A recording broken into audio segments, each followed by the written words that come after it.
Punjabi radio USA ਸੁਣ ਰਹੇ ਸਾਰੇ ਸਰੋਤਿਆਂ ਨੂੰ ਬਲਵਿੰਦਰ ਕੌਰ ਵੱਲੋਂ ਪਿਆਰ ਭਰੀ ਸਤਿ ਸ਼੍ਰੀ ਅਕਾਲ। ਸਰੋਤਿਓ, ਪ੍ਰੋਗਰਾਮ ਖਬਰ ਤੇ ਨਜ਼ਰ ਪ੍ਰੋਗਰਾਮ ਦੇ ਵਿੱਚ ਅੱਜ ਸਾਡੇ ਨਾਲ ਹੋਣਗੇ ਮੈਂਟੂ ਗੁਰਸਰੀਆ ਜੀ ਮਲੋਟ ਸਟੂਡੀਓ ਤੋਂ। ਸਾਡੇ ਨਾਲ ਕੁਝ ਕੁ ਖਬਰਾਂ ਸਾਂਝੀਆਂ ਕਰਨਗੇ। ਖਬਰਾਂ ਤੋਂ ਪਹਿਲਾਂ ਧੰਨਵਾਦ ਸਾਡੇ ਸਪਾਂਸਰਸ ਦਾ ਜਿਨ੍ਹਾਂ ਨੇ ਇਸ ਪ੍ਰੋਗਰਾਮ ਨੂੰ ਸਪਾਂਸਰ ਕੀਤਾ, ਸਭ ਤੱਕ ਪਹੁੰਚਾਇਆ। ਖਾਲਸਾ ਇੰਸ਼ੋਰੈਂਸ ਏਜੰਸੀ ਸੈਨੋਜੇ 4082722500 ਘਰਾਂ ਦੀ, ਕਾਰਾਂ ਦੀ, ਬਿਜ਼ਨਸ ਦੀ, ਹੈਲਥ ਦੀ, ਲਾਈਫ ਦੀ ਇੰਸ਼ੋਰੈਂਸ ਕਰਦੇ ਨੇ। ਜੈਂਡਰ ਹੋਮ ਲੋਨ ਵਾਲੇ ਮੋਹਨ ਚੀਮਾ ਜੀ ਜਿਨ੍ਹਾਂ ਨੂੰ ਕਾਲ ਕਰ ਸਕਦੇ ਹੋ 5599052575।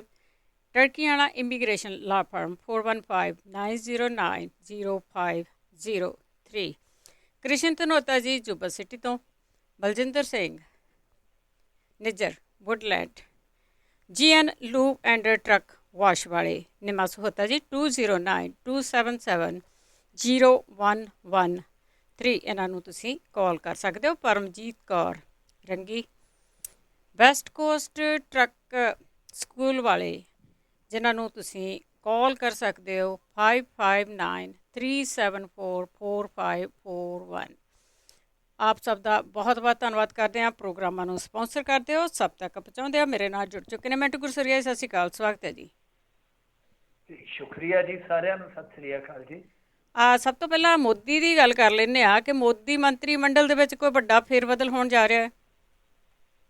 ਹਾਂਜੀ, ਹੋ ਗਿਆ ਜੀ, ਹੋ ਗਿਆ। ਅੱਜ ਇੰਡੀਆ ਦੀਆਂ ਜਦੋਂ ਤਕਾਲਾਂ ਢਲੀਆਂ ਤੇ ਨਵੀਂ ਕੈਬਨਿਟ ਤਕਰੀਬਨ ਕਹਿ ਲਓ ਕਿ ਨਵੀਂ ਕੈਬਨਿਟ ਜਿਹੜੀ ਹੈ ਅੱਧੀ ਉਹ ਵੇਖਣ ਨੂੰ ਮਿਲੀ ਆ ਤਾਂ 43 ਨਵੇਂ ਮੰਤਰੀ ਆ ਗਏ। ਵੈਸੇ ਕਮਾਲ ਦੀ ਗੱਲ ਆ ਕਿ ਰਵੀ ਸ਼ੰਕਰ ਪ੍ਰਸਾਦ, ਪ੍ਰਕਾਸ਼ ਜਾਵੜੇਕਰ ਬੜੇ ਵੱਡੇ ਨਾਮ ਸੀਗੇ। ਤਾਂ ਕੁਝ ਸਮਾਂ ਪਹਿਲਾਂ ਜਦੋਂ ਮਤਲਬ ਕਿ ਇਹਨਾਂ ਦੇ ਕੈਬਨਿਟ ਦਾ ਫੇਰ ਬਦਲ ਹੋਣ ਲੱਗਾ ਤਾਂ ਕੁਝ ਮਿੰਟ ਪਹਿਲਾਂ ਉਹਨਾਂ ਦੇ ਅਸਤੀਫੇ ਦੀਆਂ ਖਬਰਾਂ ਆ ਗਈਆਂ। ਅਦਰਵਾਈਜ਼ ਦੂਜੇ ਅਸਤੀਫੇ ਜਿਹੜੇ ਕਾਫੀ ਮੰਤਰੀ ਵੱਡੇ ਸੀਗੇ ਇਹਨਾਂ ਦੇ, ਉਹਨਾਂ ਦੇ ਅਸਤੀਫੇ ਤੇ ਤਕਰੀਬਨ ਕਲੀਅਰ ਹੋ ਗਏ ਸੀਗੇ। ਸੋ ਇਹਨਾਂ ਨੇ ਜਿਹੜਾ ਫੇਰ ਬਦਲ ਕੀਤਾ, ਲੰਬੀ ਚੌੜੀ ਲਿਸਟ ਆ ਉਹਦੇ ਵਿੱਚ ਜੇ ਆਪਾਂ ਦੇਖੀਏ ਤਾਂ 43 ਜਿਹੜੇ ਮੰਤਰੀ ਬਣਾਏ ਨੇ ਉਹ ਵੱਖ-ਵੱਖ ਇਲਾਕਿਆਂ ਚੋਂ ਬਣਾਏ ਆ, ਵੱਖ-ਵੱਖ ਸਮੀਕਰਨਾਂ ਦੇ ਮੱਦੇ-ਨਜ਼ਰ ਬਣਾਏ ਆ।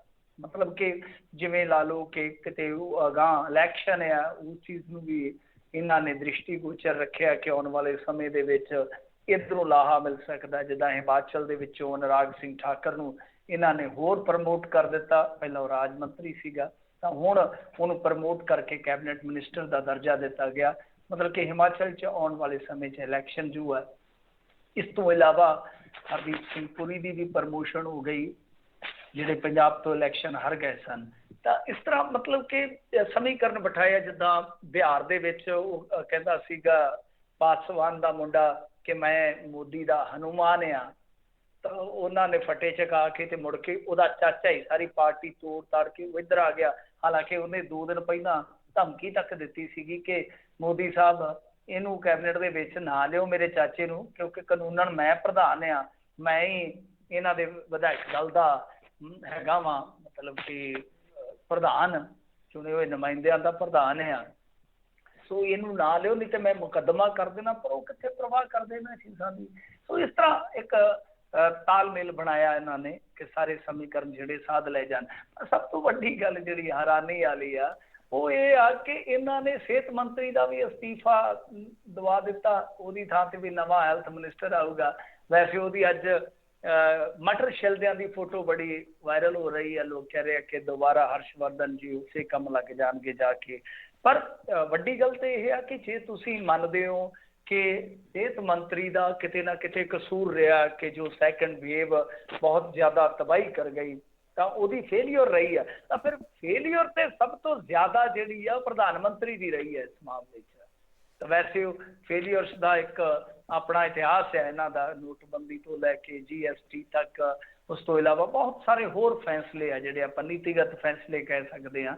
ਤਾਂ ਫੇਲੀਅਰਸ ਜਿਹੜੀਆਂ ਇਸ ਤਰ੍ਹਾਂ ਦੀਆਂ ਉਹ ਤੇ ਚਲੋ ਛੱਡੋ, ਜਿਹੜੀ ਤਾਜ਼ਾ ਤਰੀਨ ਫੇਲੀਅਰ ਇਹਨਾਂ ਨੇ ਸਿਹਤ ਮੰਤਰੀ ਦੇ ਸਿਰ ਤੇ ਮੜੀ ਆ, ਇਹ ਆਪਣੇ ਆਪ ਦੇ ਵਿੱਚ ਬੜੀ ਹੈਰਾਨ ਕਰਦੀ ਹੈ। ਖੈਰ ਦੂਜੀ ਚੀਜ਼ ਇਹ ਆ ਕਿ ਰਵੀ ਸ਼ੰਕਰ ਪ੍ਰਸਾਦ ਦੇ ਅਸਤੀਫੇ ਦਾ ਹਾਲੇ ਕਨਫਰਮ ਨਹੀਂ ਸੀ ਹੋ ਰਿਹਾ, ਮਤਲਬ ਕਿ ਦੇਰ ਸ਼ਾਮ ਇਹ ਖਬਰ ਆਈ ਆ, ਪਰ ਉਹਦਾ ਵੀ ਕਿਤੇ ਨਾ ਕਿਤੇ ਕਹਿ ਲਓ ਕਿ ਐਂਗਲ ਜੋੜਿਆ ਜਾ ਰਿਹਾ ਕਿ ਜਿਸ ਤਰ੍ਹਾਂ ਟਵਿੱਟਰ ਦੇ ਨਾਲ ਉਹਨਾਂ ਨੇ ਇੱਕ ਪੇਜ ਸ਼ੁਰੂ ਕੀਤਾ, ਤਾਂ ਤੁਹਾਨੂੰ ਪਤਾ ਹੀ ਹੈ ਟਵਿੱਟਰ ਵੀ ਅੱਜ ਕੱਲ੍ਹ ਸ਼ਕਤੀਸ਼ਾਲੀ ਆ ਪੂਰਾ। ਤਾਂ ਟਵਿੱਟਰ ਦੇ ਨਾਲ ਜਿਹੜਾ ਪੇਜ ਸੀਗਾ ਉਹ ਸਮਝਿਆ ਜਾ ਰਿਹਾ ਕਿ ਜਿਸ ਤਰੀਕੇ ਨਾਲ ਨਜਿੱਠਿਆ ਗਿਆ, ਜਿਸ ਤਰੀਕੇ ਨਾਲ ਕੌਮਾਂਤਰੀ ਪੱਧਰ ਤੇ ਖਬਰਾਂ ਉੱਡੀਆਂ, ਸ਼ਾਇਦ ਉਹਨਾਂ ਦੇ ਕਾਰਜਕਾਲ ਤੋਂ ਜਾਂ ਉਹਨਾਂ ਦੀ ਕਾਰਕਰਦਗੀ ਤੋਂ ਕਿਤੇ ਨਾ ਕਿਤੇ ਨਾ ਖੁਸ਼ ਸੀਗੇ। RSS ਵਾਲੇ ਵੀ ਹੋ ਸਕਦੇ ਆ, ਇਹਨਾਂ ਦੇ ਆਪਣੇ ਜਿਹੜੇ ਫੈਸਲਾ ਲੈਣ ਵਾਲੇ ਆ ਉਹ ਵੀ ਹੋ ਸਕਦੇ ਆ। ਮਤਲਬ ਕਿ ਓਵਰਆਲ ਜੇ ਤੁਸੀਂ ਦੇਖੋਗੇ 43 ਜਿਹੜੇ ਇਹ ਨਵੇਂ ਮੰਤਰੀ ਜਿਨ੍ਹਾਂ ਚੋਂ ਕੁਛ ਨੂੰ ਪ੍ਰਮੋਟ ਕੀਤਾ ਗਿਆ, ਜਿਹੜੇ ਕੁਛ ਨਵੇਂ ਲੈ ਗਿਆ, ਤਾਂ ਐਸਾ ਇੱਕ ਮੈਸੇਜ ਦੇਣ ਦਾ ਯਤਨ ਕੀਤਾ ਗਿਆ। ਵੈਸੇ ਸਾਡਾ ਇੰਡੀਆ ਤਾਂ ਤੁਹਾਨੂੰ ਪਤਾ ਹੀ ਆ, ਉਹ ਤਾਂ ਜ਼ਿਆਦਾ ਹੀ ਉਪਦੇਸ਼ ਦੇਣ ਲੱਗ ਜਾਂਦਾ। ਆਹ ਮੰਤਰੀ B.Ed ਕੀਤੀ, ਇਹਨੇ ਇੱਥੋਂ ਆਇਆ, ਇੱਥੋਂ ਆਇਆ, ਇਹ ਨਹੀਂ ਦੱਸਣਾ ਕਿ ਇਹਨੇ ਕਿੰਨੇ ਦਾ ਸਕੈਮ ਕੀਤਾ, ਕਿਸ ਲੀਡਰ ਨੇ ਬਲਾਤਕਾਰ ਕੀਤਾ ਸੀ, ਉਹਦੇ ਤੇ ਮੁਕੱਦਮਾ, ਐਸਾ ਨਹੀਂ ਦੱਸਦੇ। ਮਤਲਬ ਕਿ ਦੱਸਣ ਲੱਗ ਜਾਂਦੇ ਆਹ ਵਕੀਲ ਆ ਜੀ ਚੋਟੀ ਦਾ, ਆਹ ਡਾਕਟਰ ਆ ਜੀ ਚੋਟੀ ਦਾ, ਦੂਜੀਆਂ ਚੀਜ਼ਾਂ ਜਿਹੜੀਆਂ ਲਗਾ ਲਈਆਂ ਜਾਂਦੀਆਂ। ਤਾਂ ਬਹਰਹਾਲ ਗੱਲ ਤੇ ਇਹੋ ਆ ਕਿ ਚਲੋ ਪਤਾ ਨਹੀਂ ਅੱਗੇ ਸਮਾਂ ਕਿਸ ਤਰ੍ਹਾਂ ਦਾ ਰਹੇਗਾ। ਵੈਸੇ ਆਮ ਤੌਰ ਤੇ ਤਾਂ ਰਾਜਨੀਤੀ ਦੀ ਰਵਾਇਤ ਇਹੋ ਹੀ ਆ, ਜਿਵੇਂ ਬਾਬਾ ਨਜ਼ਮੀ ਕਹਿੰਦਾ ਸੀ, ਬਦਲ ਗਈਆਂ ਨੇ ਸ਼ਕਲਾਂ ਰਾਗ ਪੁਰਾਣੇ ਨੇ, ਸੱਦੇ ਸਿਰਫ ਨਵੇਂ ਬਾਕੀ ਕਾਗ ਪੁਰਾਣੇ ਨੇ। ਮਤਲਬ ਕਿ ਸਾਰਾ ਕੁਛ ਉਹੀ ਨਿਕਲਦਾ ਜਦੋਂ ਆਪਾਂ ਦੇਖਦੇ ਹਾਂ, ਸਾਰਾ ਕੁਛ ਵਰਤਾ ਕੇ। ਪਰ ਇਹਨਾਂ ਨੇ ਓਵਰਆਲ ਇੱਕ ਮੈਸੇਜ ਦੇਣ ਦਾ ਯਤਨ ਕੀਤਾ ਕਿ ਦੇਖੋ ਸਾਡੀ ਕੈਬਨਿਟ ਦੇ ਵਿੱਚ ਉਹੀ ਬੰਦਾ ਟਿਕੂਗਾ, ਉਹੀ ਬੰਦਾ ਪ੍ਰਮੋਸ਼ਨ ਪਾਊਗਾ ਜਿਹਦਾ ਕੰਮ ਕਾਰ ਠੀਕ ਹੋਊਗਾ, ਮਤਲਬ ਕਿ ਸਾਡੀ ਮੈਰਿਟ ਤੇ ਕੰਮ ਚੱਲੂਗਾ। ਇਹ ਮੈਸੇਜ ਦੇਣ ਦਾ ਯਤਨ ਕੀਤਾ ਜਾ ਰਿਹਾ। ਬਾਕੀ ਰਾਜਸੀ ਸਮੀਕਰਨ ਮੈਂ ਜਿਵੇਂ ਤੁਹਾਨੂੰ ਕਿਹਾ, ਅਨੁਪ੍ਰਿਆ ਪਟੇਲ ਨੂੰ ਲਿਆਂਦਾ UP ਤੋਂ, ਉਹਨਾਂ ਦੀ ਆਪਣੀ ਪਾਰਟੀ ਹੈ ਛੋਟੀ ਜਿਹੀ। ਇਸ ਤੋਂ ਇਲਾਵਾ ਹੋਰ ਕਈ ਨਿੱਕੀਆਂ ਪਾਰਟੀਆਂ ਜਿਹੜੇ ਕਿ ਇਹਨਾਂ ਦੇ ਅਲਾਇੰਸ ਦੇ ਸਾਥੀ ਨੇ, ਪਾਰਟਨਰ ਨੇ, ਉਹਨਾਂ ਦੇ ਵਿੱਚੋਂ ਮੰਤਰੀ ਲਏ। ਸੋ ਸਮੀਕਰਨ ਵੀ ਸਾਦੇ ਆ, ਪਲੱਸ ਇੱਕ ਮੈਸੇਜ ਦੇਣ ਦਾ ਵੀ ਯਤਨ ਕੀਤਾ ਗਿਆ। ਬਿਲਕੁਲ ਜੀ ਬਿਲਕੁਲ। ਆਪਾਂ ਨੂੰ ਪਤਾ ਹੀ ਆ ਕਿ ਮੰਤਰੀ ਮੰਡਲ ਦੇ ਵਿੱਚ ਕਿੰਨੇ ਕੁ ਲੋਕ ਆ, ਇੱਕੋ ਹੀ ਆ, ਤੇ ਉਹਨਾਂ ਆਪਣੇ ਸਿਰ ਕੁਛ ਲੈਣਾ ਨੀਗਾ। ਅੱਗੇ ਗੱਲ ਕਰਦੇ ਹਾਂ, ਫਰਜ਼ੀ ਘੁਟਾਲਾ ਸੀ, ਟੈਸਟ ਹੋਏ ਸੀ ਹਰਿਦੁਆਰ ਜ਼ਿਲ੍ਹਾ ਮੈਜਿਸਟਰੇਟ ਦੀ ਰਿਪੋਰਟ ਦੇ ਆਧਾਰ ਤੇ ਹੁਣ ਕਾਰਵਾਈ ਹੋਵੇਗੀ। ਹਾਂਜੀ ਦੇਖੋ, ਇਹ ਜਿਹੜਾ ਘੁਟਾਲਾ ਨਿਕਲਿਆ ਸੀਗਾ ਨਾ, ਉਹ ਆਪਣੇ ਇੱਕ ਪੰਜਾਬ ਦੇ ਬੰਦੇ ਨੇ ਕੱਢਿਆ ਸੀ। ਉਹ ਫਰੀਦਕੋਟ ਦਾ ਸੀ। ਐਕਚੁਅਲੀ ਉਹ ਨਾ LIC ਦਾ ਏਜੰਟ ਸੀਗਾ, ਜਿੱਦਾਂ ਹੁੰਦੇ ਆ ਆਪਣੇ ਬੀਮਾ ਵਗੈਰਾ ਕਰਦੇ ਆ। ਤਾਂ ਉਹਦੇ ਮੋਬਾਈਲ ਤੇ ਇੱਕ ਅਲਰਟ ਮੈਸੇਜ ਆਇਆ ਸੀਗਾ ਕਿ ਹਾਂ ਭਾਈ ਤੁਹਾਡੀ ਰਿਪੋਰਟ ਜਿਹੜੀ ਆ ਨੈਗੇਟਿਵ ਆ ਚੁੱਕੀ ਹੈ, ਚਲੋ ਹੁਣ ਤੁਸੀਂ ਆਪਣੀ ਸਿਹਤ ਦਾ ਖਿਆਲ ਰੱਖਿਓ। ਉਹਨੇ ਸੋਚਿਆ ਕਿ ਮੈਂ ਤੇ ਕਦੇ ਕੋਈ ਸੈਂਪਲ ਦਿੱਤਾ ਹੀ ਨਹੀਂ ਹੈ ਤੇ ਮੈਂ ਨੈਗੇਟਿਵ ਪੋਜ਼ਿਟਿਵ, ਇਹ ਕੀ ਕਹਾਣੀ ਆ। ਤੇ ਉਹਨੇ ਚਲੋ ਪੰਜਾਬ ਸਰਕਾਰ ਨੂੰ ਸ਼ਿਕਾਇਤ ਕੀਤੀ, ਕਿਉਂਕਿ ਪੰਜਾਬ ਸਰਕਾਰ ਬਾਰੇ ਤਾਂ ਕਿਹਾ ਜਾਂਦਾ ਕਿ ਅੱਗੇ ਸਰਕਾਰ ਸੁੱਤੀ ਆ, ਪਲੀਜ਼ ਨੋ ਹਾਰਨ। ਤਾਂ ਸਰਕਾਰ ਇੱਥੋਂ ਦੀ ਤਾਂ ਸੁੱਤੀ ਸੀਗੀ। ਫਿਰ ਉਹਨੇ ICMR ਨੂੰ, ਜਿਹੜੀ Indian council of medical research ਹੈ, ਉਹਨੂੰ ਸ਼ਿਕਾਇਤ ਪਾ ਦਿੱਤੀ। ਤਾਂ ਉਹਨਾਂ ਨੇ ਇਸ ਮਾਮਲੇ ਦੀ ਜਾਂਚ ਪੜਤਾਲ ਜਦ ਬਿਠਾਈ ਤਾਂ ਹੈਰਾਨੀ ਵਾਲੇ ਤੱਥ ਨਿਕਲੇ। ਤੱਥ ਕੀ ਸਨ ਕਿ ਇਹਨਾਂ ਨੇ ਦੇਖੋ, ਉਸ ਟਾਈਮ ਤੁਹਾਨੂੰ ਯਾਦ ਹੋਣਾ ਕੁੰਭ ਦਾ ਇੱਕ ਵਿਵਾਦਤ ਪੱਖ ਇਹ ਰਿਹਾ ਕਿ ਬਹੁਤ ਸਾਰੇ ਲੋਕ ਚਾਹੁੰਦੇ ਸਨ ਕਿ ਕੁੰਭ ਮੁਲਤਵੀ ਕਰ ਦਿੱਤਾ ਜਾਵੇ ਜਾਂ ਕੁਛ ਦਿਨ ਲਾ ਕੇ ਬੰਦ ਕਰ ਦਿੱਤਾ ਜਾਵੇ। ਪਰ ਉੱਥੋਂ ਦੇ ਜਿਹੜੇ ਹੈਗੇ ਸੀ ਸਰਕਾਰ ਵਾਲੇ, ਖਾਸ ਤੌਰ ਤੇ ਨਵਾਂ ਬਣਿਆ ਮੁੱਖ ਮੰਤਰੀ ਜਿਹੜਾ ਬਾਅਦ ਦੇ ਵਿੱਚ ਛੁੱਟੀ ਕਰ ਗਿਆ, ਉਹ ਚਾਹੁੰਦਾ ਸੀਗਾ ਕਿ ਕਿਉਂਕਿ ਕੰਮ ਟੂਰਿਜ਼ਮ ਤੇ ਜ਼ਿਆਦਾ ਚੱਲ ਰਿਹਾ ਕਿ ਲੋਕ ਵੱਧ ਤੋਂ ਵੱਧ ਆਉਣ। ਤਾਂ ਮਾਮਲਾ ਕੋਰਟ 'ਚ ਗਿਆ। ਕੋਰਟ ਨੇ ਆਖਿਆ ਕਿ ਟੈਸਟਿੰਗ ਵਧਾ ਦਿਓ। ਚਲੋ ਇਹਨਾਂ ਨੇ 3-4 ਵੱਡੀਆਂ ਲੈਬਾਂ ਜਿਹੜੀਆਂ ਸੀਗੀਆਂ ਉਹ ਹਾਇਰ ਕਰ ਲਈਆਂ।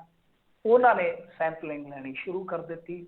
ਪਰ ਜਦੋਂ ਜਾਂਚ ਪੜਤਾਲ ਹੋਈ, ਉਹਨਾਂ ਨੇ ਕੀ ਕੀਤਾ ਕਿ ਡਾਟਾ ਹਾਸਲ ਕੀਤਾ। ਟੈਲੀਫੋਨਾਂ ਦਾ ਜਿਹੜਾ ਡਾਟਾ ਹੁੰਦਾ, ਤੁਹਾਨੂੰ ਪਤਾ ਟੈਲੀਕਾਮ ਕੰਪਨੀਆਂ ਕੋਲ ਵੀ ਆਪਣੇ ਫੋਨਾਂ ਦੇ ਡਾਟੇ ਹੁੰਦੇ ਆ, ਬੈਂਕਾਂ ਕੋਲ ਵੀ ਹੁੰਦੇ ਆ, ਤੁਹਾਡੇ ਵੀ ਇੱਧਰ ਸਾਰੀਆਂ ਥਾਵਾਂ ਤੇ ਉਹ ਡਾਟਾ ਖਿਲ ਰਿਹਾ ਹੁੰਦਾ।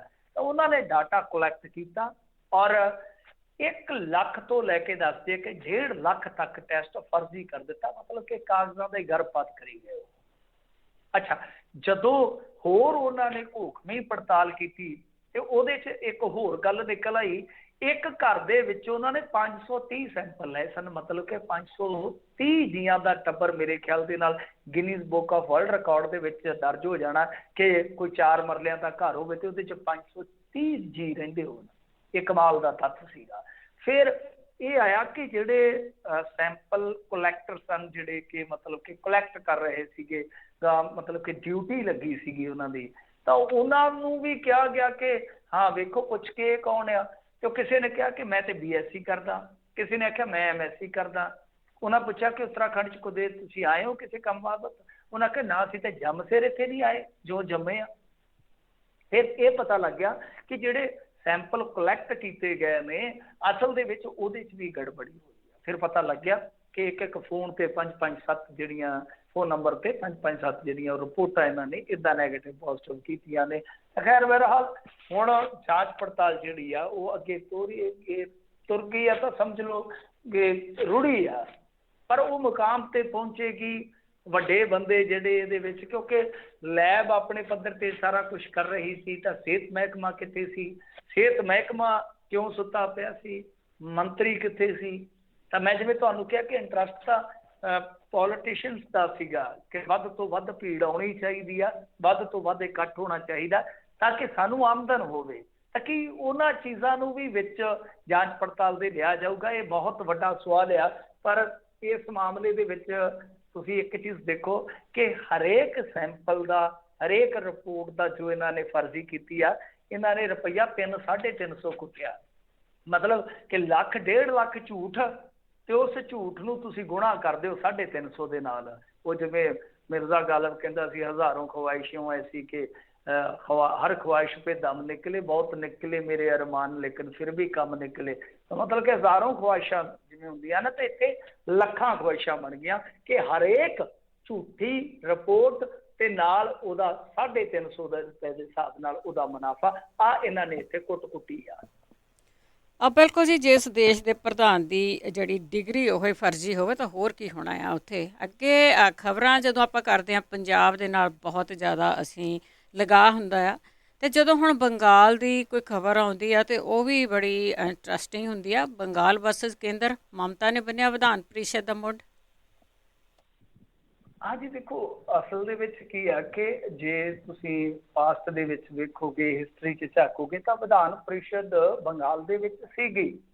ਪਰ ਹੋਇਆ ਕੀ ਕਿ ਉਸ ਤੋਂ ਬਾਅਦ ਮੇਰੇ ਖਿਆਲ ਦੇ ਨਾਲ ਉਹ ਆਜ਼ਾਦੀ ਦੇ ਤਕਰੀਬਨ ਲਾ ਲਓ ਕਿ 20-21 ਸਾਲ ਬਾਅਦ ਉਹ ਟੁੱਟ ਜਾਂਦੀ ਹੈ ਵਿਧਾਨ ਪ੍ਰੀਸ਼ਦ। ਤਕਰੀਬਨ 1.5-2 ਦਹਾਕੇ ਚੱਲੀ ਉਹ ਵਿਧਾਨ ਪ੍ਰੀਸ਼ਦ ਜਿਹੜੀ ਆ ਉਹ ਖਤਮ ਕਰ ਦਿੱਤੀ ਗਈ ਸੀਗੀ। ਅਸਲ 'ਚ ਹੁਣ ਕਹਾਣੀ ਕੀ ਆ, ਜੇ ਉਹਨੂੰ ਆਪਾਂ ਸੰਖੇਪ ਸ਼ਬਦਾਂ ਦੇ ਵਿੱਚ ਸਮਝਣਾ ਹੋਵੇ ਤਾਂ ਚੱਕਰ ਇਹ ਪੈ ਰਿਹਾ ਵਾ ਕਿ ਮਮਤਾ ਬੈਨਰਜੀ ਇਲੈਕਸ਼ਨ ਹਾਰ ਗਈ ਸੀ। ਤੁਹਾਨੂੰ ਪਤਾ ਹੋਣਾ, ਸ਼ੁਭਿੰਦੂ ਅਧਿਕਾਰੀ ਤੋਂ, ਜਿਹੜਾ ਕਿ ਇਹਦਾ ਬਹੁਤ ਕਰੀਬੀ ਸੀ ਕਿਸੇ ਟਾਈਮ। ਤਾਂ ਹੁਣ ਚਲੋ ਬੀਬੀ ਨੇ ਸਹੁੰ ਚੁੱਕ ਲਈ ਮੁੱਖ ਮੰਤਰੀ ਦੇ ਵਜੋਂ, ਵਿਧਾਇਕ ਦਲ ਦੀ ਨੇਤਾ ਬਣ ਗਈ। ਹੁੰਦਾ ਕੀ ਆ ਕਿ ਜਿਸ ਟਾਈਮ ਇਸ ਤਰ੍ਹਾਂ ਦਾ ਮੁੱਖ ਮੰਤਰੀ ਚੁਣਿਆ ਜਾਂਦਾ ਹੈ, ਉਹਨੂੰ 6 ਮਹੀਨਿਆਂ ਦੇ ਅੰਦਰ ਅੰਦਰ ਇੱਕ ਚੋਣ ਜਿੱਤਣੀ ਜਿਹੜੀ ਆ ਨਾ ਉਹ ਲਾਜ਼ਮ ਹੁੰਦੀ ਆ। ਇਹਨਾਂ ਨੂੰ ਡਰ ਇਸ ਗੱਲ ਦਾ ਆ, ਇਸ ਟਾਈਮ 'ਤੇ ਆਪਾਂ ਦੇਖੀਏ ਮਮਤਾ ਬੈਨਰਜੀ ਨੂੰ ਜਿਸ ਤਰੀਕੇ ਦਾ ਡਰ ਨਜ਼ਰ ਆ ਰਿਹਾ, ਕਿਉਂਕਿ ਅੱਗੇ ਖਬਰਾਂ ਉੱਡੀਆਂ ਸੀਗੀਆਂ ਕਿ ਸੋਲਿਸਿਟਰ ਜਨਰਲ ਨੇ ਸ਼ੁਭਿੰਦੂ ਅਧਿਕਾਰੀ ਦੇ ਨਾਲ ਮੁਲਾਕਾਤ ਕੀਤੀ ਹੈ, ਜਿਹੜਾ ਵਿਰੋਧੀ ਧਿਰ ਦਾ ਆਗੂ ਹੈ, ਕਿ ਕੁਝ ਕਾਨੂੰਨੀ ਦਾਅ ਪੇਚ ਖੇਡੇ ਜਾ ਸਕਦੇ ਆ, ਮਤਲਬ ਕਿ ਡੰਗਾ ਡਾਇਆ ਜਾ ਸਕਦਾ ਹੈ ਕਿ ਇਲੈਕਸ਼ਨ ਨਾ ਹੋਣ ਦਿੱਤਾ ਜਾਵੇ। ਤੁਹਾਨੂੰ ਪਤਾ ਕਿ ਬਹੁਤ ਸਾਰੀਆਂ ਬਾਈ ਇਲੈਕਸ਼ਨਸ ਜਿਹੜੀਆਂ ਨੇ ਉਹ ਪੋਸਟਪੋਨ ਹੋਈਆਂ ਨੇ। ਉੱਤਰਾਖੰਡ ਦਾ ਜਿਹੜਾ 115 ਦਿਨ CM ਰਿਹਾ, ਉਹਦੇ ਬਾਰੇ ਵੀ ਇਹੋ ਚਰਚਾ ਹੋਈ ਆ ਕਿ ਉਹਦੀ ਥਾਂ ਤੇ ਇੱਕ ਨਵਾਂ ਫੇਰ ਬਣਾ ਦਿੱਤਾ, ਕਿਉਂਕਿ ਆਪਣੇ ਨਾਲ ਹੀ 2022 'ਚ ਉੱਥੇ ਇਲੈਕਸ਼ਨ ਹੋਣਾ ਹੈ ਕਿ ਚਲੋ 4-6 ਮਹੀਨੇ ਹੋਰ ਨਿਕਲ ਜਾਣਗੇ, ਇੱਥੇ ਇਲੈਕਸ਼ਨ ਕਰਾਉਣ ਦੀ ਲੋੜ ਨਾ ਪਵੇ, ਕਿਉਂਕਿ ਜੇ ਇੱਥੇ ਇਲੈਕਸ਼ਨ ਕਰਾਵਾਂਗੇ ਤੇ ਫਿਰ ਬੰਗਾਲ ਦੇ ਵਿੱਚ ਵੀ ਇਲੈਕਸ਼ਨ ਕਰਵਾਉਣਾ ਪਊਗਾ। ਤਾਂ ਪੈਂਤਲਾ ਕੇਂਦਰ ਦਾ ਇਹ ਸਮਝਿਆ ਜਾ ਰਿਹਾ ਕਿ ਇਲੈਕਸ਼ਨ ਜਿਹੜਾ ਆ ਉਹ ਖਿੱਚਿਆ ਜਾਵੇ, ਕੋਵਿਡ ਕਰਕੇ ਜਾਂ ਕੁਝ ਹੋਰ ਜਿਸ ਤਰ੍ਹਾਂ ਦੇ ਹਾਲਾਤ ਬਣਨਗੇ, ਇਹੋ ਜਿਹੀਆਂ ਪਰਿਸਥਿਤੀਆਂ ਦੇ ਮੱਦੇਨਜ਼ਰ ਇੱਕ ਤਰਕ ਦਿੱਤਾ ਜਾਵੇ ਕਿ ਹਾਂ ਭਾਈ ਇਲੈਕਸ਼ਨ ਨਹੀਂ ਕੀਤਾ ਜਾ ਸਕਦਾ। ਸੋ ਇਸ ਚੀਜ਼ ਨੂੰ ਸ਼ਾਇਦ ਇਹਨਾਂ ਨੇ ਭਾਂਪ ਲਿਆ, ਸਮਝ ਲਿਆ, ਹਾਸ ਲਿਆ। ਤਾਂ ਹੁਣ ਇਹਨਾਂ ਨੇ ਕੀ ਕੀਤਾ ਕਿ ਵਿਧਾਨ ਸਭਾ ਦੇ ਵਿੱਚ ਇਹ ਇੱਕ ਮਤਾ ਲੈ ਆਏ, ਜਿਹਦੇ ਵਿੱਚ ਮੇਰੇ ਖਿਆਲ ਦੇ ਨਾਲ 196 ਮੈਂਬਰਾਂ ਨੇ ਸਪੋਰਟ ਕੀਤੀ, 69 ਨੇ ਵਿਰੋਧ ਕੀਤਾ। 69-70 ਸ਼ਾਇਦ ਗਿਣਤੀ ਸੀ, 69 ਹੀ ਸੀ ਮੇਰੇ ਖਿਆਲ ਦੇ ਨਾਲ। ਤਾਂ ਇਹਨਾਂ ਨੇ ਉਹ ਮਤਾ ਪਾ ਕੇ ਭੇਜ ਦਿੱਤਾ ਵਾ ਸਰਕਾਰ ਨੂੰ, ਜਿਹੜੀ ਕਿ ਕੇਂਦਰ ਦੀ ਸਰਕਾਰ ਆ। ਹਾਲਾਂਕਿ ਹੁਣ ਅੰਤਮ ਮੋਹਰ ਜਿਹੜੀ ਲਾਉਣੀ ਹੁੰਦੀ ਆ ਇਸ ਤਰ੍ਹਾਂ ਵਿਧਾਨ ਪ੍ਰੀਸ਼ਦ ਦਾ ਜੇ ਗਠਨ ਹੋਣਾ ਹੋਵੇ ਤਾਂ ਉਹ ਲੋਕ ਸਭਾ ਤੇ ਰਾਜ ਸਭਾ ਨੇ ਲਾਉਣੀ ਹੁੰਦੀ ਹੈ। ਉਸ ਤੋਂ ਬਾਅਦ ਰਾਸ਼ਟਰਪਤੀ ਸਾਈਨ ਕਰ ਦੂਗਾ, ਵਿਧਾਨ ਪ੍ਰੀਸ਼ਦ ਹੁਣ ਚ ਆ ਜਾਊਗੀ। ਪਰ ਕੀ ਵਿਧਾਨ ਪ੍ਰੀਸ਼ਦ ਜਿਹੜਾ ਕਿ ਇਹਨਾਂ ਦਾ ਨਵਾਂ ਮੂਵ ਆ, ਕੀ ਵਿਧਾਨ ਪ੍ਰੀਸ਼ਦ ਉਹ ਮਨਜ਼ੂਰ ਕਰ ਦੇਣਗੇ ਜਿਹੜੇ ਇਲੈਕਸ਼ਨ ਬਾਰੇ ਇਹ ਸੋਚ ਕੇ ਚੱਲ ਰਹੇ ਆ ਕਿ 6 ਮਹੀਨੇ ਇਲੈਕਸ਼ਨ ਹੀ ਪੋਸਟਪੋਨ ਕਰੋ ਤੇ ਉਸ ਤੋਂ ਬਾਅਦ ਆਪਣੇ ਆਪ ਮਮਤਾ ਬੈਨਰਜੀ ਜਿਹੜੀ ਹੈ ਉਹ ਕੁਰਸੀ ਛੱਡ ਦੇਵੇਗੀ, ਕੋਈ ਹੋਰ ਬੰਦਾ ਆਏਗਾ ਤਾਂ ਸ਼ਾਇਦ ਉਹ ਕਮਜ਼ੋਰ ਸਾਬਤ ਹੋਵੇ। ਕਿਉਂਕਿ ਆਪਾਂ ਦੇਖਿਆ ਨਾ ਜੈ ਲਲਿਤਾ, ਉਸ ਤੋਂ ਬਾਅਦ ਉਹਦੀ ਸਹੇਲੀ ਆਈ ਤਾਂ ਕਿਸ ਤਰ੍ਹਾਂ ਉਹ ਪਾਰਟੀ ਬਿਖਰ ਗਈ ਬਾਅਦ ਦੇ ਵਿੱਚ, ਔਰ ਉਹਨਾਂ ਬੰਦਿਆਂ ਨੇ ਮੁੜ ਕੇ ਭਾਰਤੀ ਜਨਤਾ ਪਾਰਟੀ ਦੇ ਨਾਲ ਅਲਾਇੰਸ ਵੀ ਕਰ ਲਿਆ ਸੀ ਤਾਮਿਲਨਾਡੂ ਦੇ ਵਿੱਚ। ਇਹ ਚੀਜ਼ਾਂ ਆਪਾਂ ਦੇਖੀਆਂ ਕਿ ਬਹੁਤ ਜ਼ਬਰਦਸਤ ਪਕੜ ਰੱਖਣ ਵਾਲੇ ਲੀਡਰ ਮਾੜੇ ਜਿਹੇ ਵੀ ਖਿਸਕਦੇ ਹਿੱਲਦੇ ਆ, ਮਾੜੇ ਜਿਹੇ ਲਾਂਭੇ ਹੁੰਦੇ ਆ ਜਾਂ ਕੌਮੀ ਰਾਜਨੀਤੀ 'ਚ ਆ ਜਾਂਦੇ ਆ ਤਾਂ ਪਿੱਛੋਂ ਕਈ ਵਾਰ ਖਲਾਰਾ ਪੈ ਜਾਂਦਾ। ਸ਼ਾਇਦ ਇਹੀ ਸੋਚੀ ਜਾ ਰਹੀ ਆ। ਪਰੰਤੂ ਹੁਣ ਦੇਖਣਾ ਹੋਏਗਾ ਕਿ ਇਹਨਾਂ ਨੇ ਜਿਹੜਾ ਇਹ ਮੂਵ ਚੱਲਿਆ ਉਹਦੇ ਤੇ ਕੇਂਦਰ ਕੀ ਕਰਦਾ। ਪਰ ਮੇਰੇ ਖਿਆਲ ਦੇ ਨਾਲ ਬੀਬੀ ਵੀ ਬਹੁਤ ਦੂਰ ਅੰਦੇਸ਼ੀ ਨਾਲ ਕੋਈ ਵੀ ਮੂਵ ਜਿਹੜਾ ਹੁੰਦਾ ਕੇਂਦਰ ਦਾ ਉਹਨੂੰ ਭਾਂਪ ਲੈਂਦੀ ਆ, ਫਿਰ ਉਸ ਤੋਂ ਬਾਅਦ ਕਾਟ ਲੈ ਆਉਂਦੀ ਆ ਕੋਈ ਨਾ ਕੋਈ। ਇਸ ਤਰ੍ਹਾਂ ਦੇ ਲੀਡਰ ਹੀ ਟਿਕਦੇ ਆ। ਸਾਡੇ ਤੇ ਮੈਂ ਦੇਖੂਗਾ ਜਿੰਨੇ ਆ ਕਾਂਗਰਸੀ ਆ, ਇੱਕ ਅੱਧੇ ਨੂੰ ਜੇ ਛੱਡ ਦਈਏ, ਬਾਕੀ ਜਿਹੜੇ ਆ ਇਹ ਤੇ ਰੀੜ ਵਿਹਾਉਣੇ ਹੋਏ ਪਏ ਤੇ ਕੋਈ ਆਪਣੇ ਸਟੇਟਾਂ ਦੇ ਹੱਕ ਦੀ ਜਾਂ ਫੈਡਰਲਿਜ਼ਮ ਦੀ ਕੋਈ ਗੱਲ ਹੀ ਨਹੀਂ ਕਰਦੇ। ਕੋਈ ਮੁੱਖ ਮੰਤਰੀ, ਇੱਕ ਦੋ ਹੈਗੇ ਆ ਮੁੱਖ ਮੰਤਰੀ ਜਿਹੜੇ ਅੜ ਕੇ ਕੇਂਦਰ ਦੇ ਨਾਲ ਚੱਲ ਰਹੇ ਆ, ਔਰ ਇਹ ਗੱਲ ਸਮਝਣੀ ਚਾਹੀਦੀ ਹੈ ਦੂਜੇ ਮੁੱਖ ਮੰਤਰੀਆਂ ਨੂੰ। ਮੈਂ ਨਹੀਂ ਕਹਿੰਦਾ ਕਿ ਤੁਸੀਂ ਨਜਾਇਜ਼ ਆਡਾ ਲਾ ਲਓ ਕੇਂਦਰ ਸਰਕਾਰ ਦੇ ਨਾਲ, ਕਿਉਂਕਿ ਤਾਲਮੇਲਾਂ ਨਾਲ ਹੀ ਗੌਰਮੈਂਟਾਂ ਚੱਲਦੀਆਂ, ਪਰ ਤੁਸੀਂ ਆਪਣੇ ਹੱਕ ਹਕੂਕਾਂ ਦੀ ਗੱਲ ਕਰੋ। ਪੰਜਾਬ ਦਾ ਉਹਨਾਂ ਨੇ ਰੂਰਲ ਡਿਵੈਲਪਮੈਂਟ ਫੰਡ ਰੋਲ ਕੇ ਰੱਖ ਦਿੱਤਾ, GST ਕਲੈਕਸ਼ਨ ਦਾ ਜਿਹੜਾ ਇਹਨਾਂ ਦਾ ਹਿੱਸਾ ਸੀਗਾ ਕਾਨੂੰਨਨ ਤੌਰ ਤੇ ਜਿਹੜਾ ਪਾਬੰਦ ਸੀ ਦੇਣ ਦਾ ਉਹ ਰੋਕ ਲਿਆ। ਫਿਰ ਜਿਹੜੀਆਂ ਸਹਿਕਾਰੀ ਸੇਵਾਵਾਂ ਹੁੰਦੀਆਂ ਇਹਨਾਂ ਦਾ ਪੈਸੇ ਦਾ ਕੱਟ ਲਾਇਆ। ਫਿਰ ਪੋਸਟ ਮੈਟ੍ਰਿਕ ਸਕਾਲਰਸ਼ਿਪ ਵਜ਼ੀਫਾ ਜਿਹੜਾ ਉਹਦਾ ਪੈਸਾ ਵੀ ਹਾਲੇ ਜਿਹੜੀ ਪੰਜਾਬ ਸਰਕਾਰ ਕਹਿੰਦੀ ਹੈ ਕਿ ਕੇਂਦਰ ਦਾ ਪੈਂਡਿੰਗ ਆ। ਵੱਖ-ਵੱਖ ਸਕੀਮਾਂ ਚੋਂ ਉਹ ਪੈਸਾ ਖਿੱਚਦੇ ਜਾ ਰਹੇ। ਮਤਲਬ ਕਿ ਕੋਈ ਵੀ ਗੱਲ ਨਹੀਂ ਕਰਦੇ ਜਿਹੜੇ ਕਾਂਗਰਸੀ ਮੁੱਖ ਮੰਤਰੀ ਹੈਗੇ ਵੀ, ਜਿੱਦਾਂ ਰਾਜਸਥਾਨ ਦਾ ਅਸ਼ੋਕ ਗਹਿਲੋਤ, ਉਹ ਵੀ ਬੜਾ ਕੂਲੇ ਜੇ ਪੈਰਾਂ ਦੇ ਨਾਲ ਤੁਰਿਆ ਜਾਂਦਾ। ਇਹਨਾਂ ਨੂੰ ਇਹ ਗੱਲ ਸਮਝਣੀ ਚਾਹੀਦੀ ਆ ਕਿ ਜੇ ਪਹਾੜ ਕੂਲੇ ਹੋਣ ਜਾਂ ਪੱਥਰ ਕੂਲੇ ਹੋਣ ਤੇ ਗਿੱਦੜ ਹੀ ਚੱਟ ਜਾਂਦੇ। ਸੋ ਥੋੜਾ ਜਿਹਾ ਤੁਹਾਨੂੰ ਵੀ ਇੱਧਰੋਂ ਮਮਤਾ ਬੈਨਰਜੀ ਤੋਂ ਸਬਕ ਲੈਣਾ ਚਾਹੀਦਾ। ਮੈਂ ਨਹੀਂ ਕਹਿੰਦਾ ਕਿ ਨਜਾਇਜ਼ ਆਡਾ ਲਾਈ ਰੱਖੋ, ਸਰਕਾਰਾਂ ਦਾ ਚੱਲਣਾ ਜਿਹੜਾ ਉਹ ਤਾਲਮੇਲ ਦੇ ਨਾਲ ਹੀ ਹੁੰਦਾ, ਪਰੰਤੂ ਤੁਸੀਂ ਵੀ ਹੱਕ ਹਕੂਕ ਵਾਸਤੇ ਕੁਝ ਬੋਲਣਾ ਤੇ ਸਿੱਖੋ ਨਾ। ਤੁਹਾਡੇ ਤੇ ਮੂੰਹਾਂ ਚੋਂ ਜ਼ੁਬਾਨ ਹੀ ਗਾਇਬ ਹੋ ਗਈ ਆ। ਬਿਲਕੁਲ ਜੀ, ਇਸ ਗੱਲ ਲਈ ਥੋੜ੍ਹੀ ਇਹਨਾਂ ਨੇ ਬੋਲਣਾ ਹੁੰਦਾ, ਹੋਰ ਗੱਲਾਂ ਥੋੜ੍ਹੀਆਂ ਇਹਨਾਂ ਦੇ ਬੋਲਣ ਦੇ ਲਈ। ਤੇ ਅੱਗੇ ਗੱਲ ਕਰਦੇ ਹਾਂ, ਭਾਰੀ ਇਕੱਠ ਦੇ ਵਿੱਚ ਕਤਲ ਕੀਤੇ ਗਏ ਨਰੂਆਣਾ ਦਾ ਸੰਸਕਾਰ ਹੋਇਆ। ਹਾਂਜੀ, ਦੇਰ ਸ਼ਾਮ ਸੰਸਕਾਰ ਤੇ ਹੋ ਗਿਆ ਕੁਲਬੀਰ ਨਰੂਆਣੇ ਦਾ। ਬਹੁਤ ਵੱਡਾ ਇਕੱਠ ਸੀਗਾ।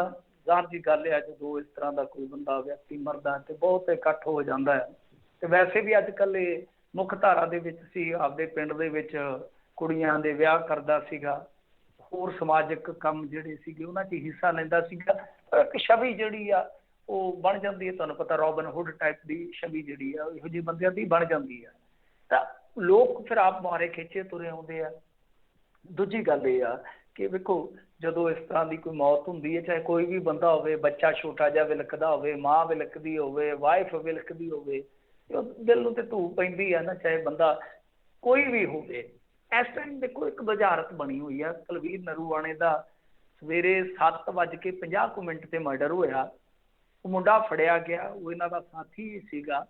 ਪਰ ਇਹ ਨਹੀਂ ਸਮਝ ਲੱਗ ਰਹੀ ਜਿਹੜੀ ਇੱਕ ਬੁਝਾਰਤ ਆ ਕਿ ਉਹਨੇ ਆਖਰ ਇਹ ਕਿਉਂ ਕੀਤਾ ਕਰਾ। ਕਿਉਂਕਿ ਪੁਲਿਸ ਕੁਛ ਹੋਰ ਕਹਾਣੀ ਕਹਿ ਰਹੀ ਆ ਕਿ ਇਹਨਾਂ ਦੀ ਆਪਸ ਦੇ ਵਿੱਚ ਮਾੜੀ ਮੋਟੀ ਕੋਈ ਟਸਲਬਾਜ਼ੀ ਸੀਗੀ। ਕੁਛ ਮੀਡੀਆ ਸੋਰਸ ਇਹ ਕਹਿੰਦੇ ਆ ਕਿ ਨਹੀਂ ਕਿਸੇ ਤੀਜੇ ਨਾਲ ਸੀ ਤੇ ਰਾਜੀਨਾਮੇ ਦੀ ਕੋਈ ਗੱਲ ਕਰਨ ਆਇਆ ਸੀਗਾ, ਧਾਰ ਕੇ ਆਇਆ ਸੀ ਕਿ ਮੈਂ ਕੁਲਬੀਰ ਨੂੰ ਮਾਰ ਦੇਣਾ। ਫਿਰ ਇਕੱਠਿਆਂ ਨੇ ਚਾਹ ਪਾਣੀ ਛਕਿਆ। ਉਸ ਤੋਂ ਬਾਅਦ ਉਹਨੇ ਗੱਡੀ 'ਚ ਬਿਠਾ ਲਿਆ ਤੇ ਫਾਇਰ ਮਾਰ ਕੇ ਭੱਜ ਗਿਆ। ਰਾਹ ਦੇ ਵਿੱਚ ਕਿਉਂਕਿ ਉਹਨੇ ਓਵਰਡੋਜ਼ ਨਸ਼ਾ ਕੀਤਾ ਹੋਇਆ ਸੀਗਾ, ਉਹ ਡਿੱਗ ਪਿਆ। ਗੱਡੀ ਨਹੀਂ ਸੀ ਚੱਲ ਰਹੀ ਕਿਉਂਕਿ ਉਹਦੇ ਪੱਟ 'ਚ ਗੋਲੀ ਵੱਜ ਗਈ। ਜਦੋਂ ਜਵਾਬੀ ਫਾਇਰ ਇਹਨਾਂ ਨੇ ਮਾਰੇ ਆ ਤੇ ਲਾਗਿਓਂ ਕੋਈ ਪੁਲਿਸ ਵਾਲਾ ਲੰਘ ਰਿਹਾ ਸੀ, ਉਹ ਚੁੱਕ ਕੇ ਹਸਪਤਾਲ 'ਚ ਲੈ ਗਿਆ ਤੇ ਬਾਅਦ 'ਚ ਪੁਲਿਸ ਨੇ ਸ਼ਨਾਖਤ ਕਰ ਲਈ। ਪੁਲਿਸ ਇਹ ਕਹਾਣੀ ਦੱਸ ਰਹੀ ਆ, ਜਦ ਕਿ ਜਿਹੜੇ ਕੁਲਬੀਰ ਦੇ ਸਾਥੀ ਆ ਉਹ ਕਹਿੰਦੇ ਆ ਕਿ ਨਹੀਂ, ਇਸ ਬੰਦੇ ਨੇ ਗਦਾਰੀ ਕੀਤੀ ਆ, ਦੂਜੇ ਬੰਦਿਆਂ ਨੂੰ ਧਿਆਨੇ ਲਾ ਦਿੱਤਾ, 3500 ਰੁਪਇਆ ਕਿਹਾ ਕਿ ਮੈਨੂੰ ਚਾਹੀਦਾ, ਉਹ ਮੁੰਡਾ ਕੋਈ ਦੂਜਾ ਲੈਣ ਗਿਆ ਅੰਦਰੋਂ, ਤੇ ਇਹ ਜਦ ਨੂੰ ਮਤਲਬ ਕਿ ਨਕਾਰਾ ਕਰ ਦਿੱਤਾ। ਉਸ ਤੋਂ ਬਾਅਦ ਫਿਰ ਜਦੋਂ ਭੱਜਣ ਲੱਗਾ, ਉਤਰ ਕੇ ਵੀ ਵੈਸੇ ਇਹਨੇ ਫੈਰ ਮਾਰੇ ਆ, ਜਦੋਂ ਭੱਜਣ ਲੱਗਾ ਤੇ ਗੱਡੀ 'ਚ ਜੇ ਆਪਾਂ ਦੇਖੀਏ ਤਾਂ ਥੋੜੀ ਗੋਲੀਆਂ ਦੇ ਨਿਸ਼ਾਨ ਹੈਗੇ ਕਿ ਗੱਡੀ 'ਚ ਅਸੀਂ ਗੋਲੀਆਂ ਮਾਰੀਆਂ, ਇਹਨੂੰ ਆਪ ਨੂੰ ਕੋਈ ਨਹੀਂ ਵੱਜੀ, ਸ਼ੀਸ਼ੇ 'ਚ ਵੱਜੇ ਆ ਫੈਰ ਜਾਂ ਟਾਇਰ ਦੇ ਵਿੱਚ ਵੱਜੇ ਆ, ਮਤਲਬ ਕਿ ਗੋਡੇ ਦੇ ਪਿਛਲੇ ਪਾਸੇ ਵੱਜਣ ਦਾ ਤਾਂ ਕੋਈ ਤੁੱਕ ਨਹੀਂ ਬਣਦਾ। ਮਤਲਬ ਕਿ ਅਲੱਗ ਅਲੱਗ ਦੋਨਾਂ ਧਿਰਾਂ ਦੇ ਜਿਹੜੇ ਆ ਵਰਜ਼ਨ ਨੇ ਇਸ ਟਾਈਮ। ਪਰੰਤੂ ਇੱਕ ਚੀਜ਼ ਤੇ ਸਮਝਣ ਵਾਲੀ ਹੈ ਨਾ ਕਿ ਜੇ ਆਪਾਂ ਦੇਖੀਏ ਇਹ ਜਿਹੜੀ ਗਰੋਹਬਾਜ਼ੀ ਦੀ ਦੁਨੀਆ, ਇਹਦੇ ਵਿੱਚ ਤੇ ਯਾਰੀ ਦੋਸਤੀ ਪਿੱਛੇ ਯਾਰ ਜਿਹੜੇ ਬਣਾ ਲੈਂਦੇ ਆ, ਉਹਨਾਂ ਵਾਸਤੇ ਜੁਰਮ ਕੀਤੇ ਜਾਂਦੇ ਆ।